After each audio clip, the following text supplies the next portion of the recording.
Hi guys, welcome back to my channel. Today's video is the Spanish octopus.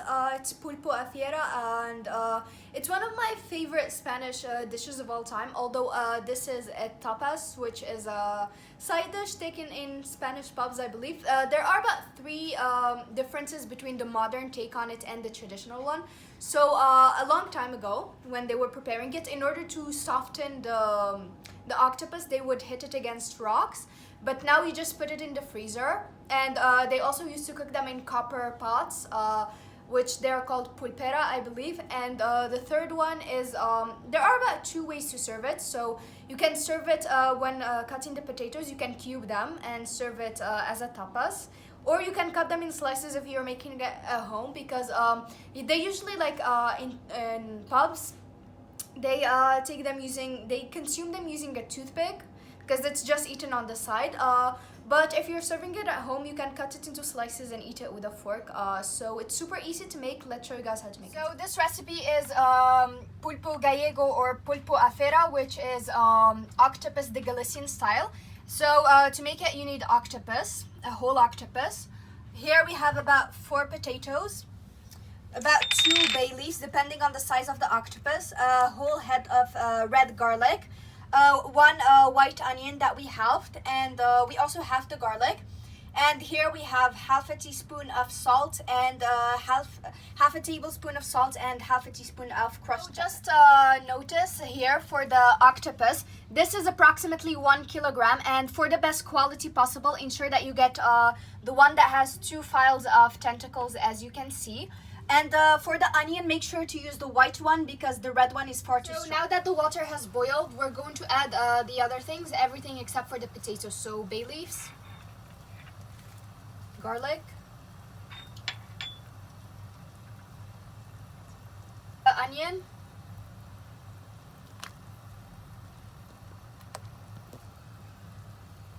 salt and pepper. So the use of these ingredients here, they don't really have we're not using them for anything else. We're just going to use them for the aroma, as well as to neutralize the smell of the strong octopus. For the octopus, we attached a hook to it, and we're going to start to immerse it in the hot water. And we're going to do this over a few steps, because otherwise, if we just put it directly in the hot water, the skin will disintegrate, and of course we should avoid that. So we're going to immerse it gradually, just so that it can adapt with the hot temperature. So we're going to immerse it for about 5 seconds.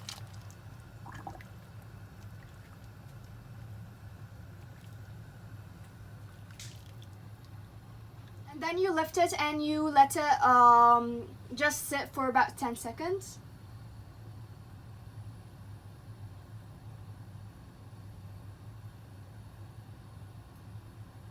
And we're going to immerse it again for 5.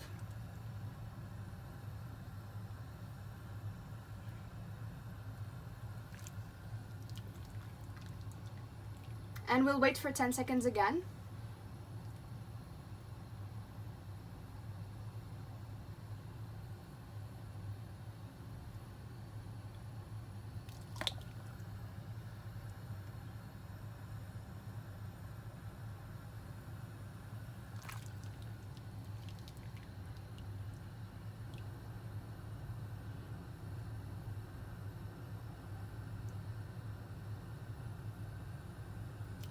And now we're just going to let it cook for 30 minutes. We're going to set a timer for 15 minutes, and after that 15 minutes, we're going to add in the potatoes. Just something important to notice is that during the cooking process, if it forms any foam, you need to remove it.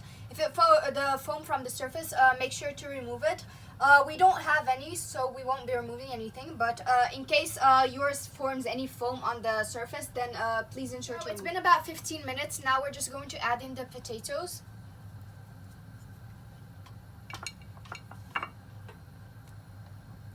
To leave it off for about another 15 minutes, so in total the cooking time is 30 minutes. It's been 30 minutes, and we've tested it using a toothpick. Just insert the toothpick and see if it goes through. So apparently we found that it's still a little tough, both the octopus and the potatoes. So we're going to add another 5 minutes and then we'll check again because the cooking process can take up to 45 minutes. So it's been 45 minutes and we took our potatoes out and we peeled them. So now we're just going to cut them into slices.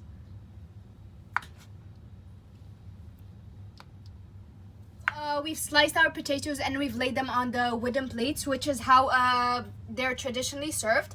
And now we're going to move to our octopus or pulpo. Now using scissors, we're going to start cutting the pulpo.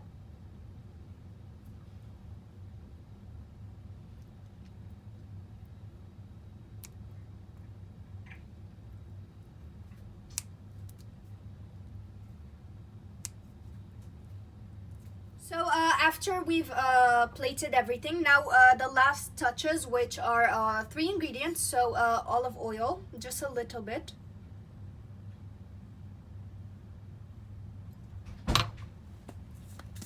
Salt. And the Spanish paprika, you can, so for this one, we're using the sweet one. Ready to be served. So this is what it looks like, and it smells amazing. It has that very rustic look to it, which is really what I was aiming for in this.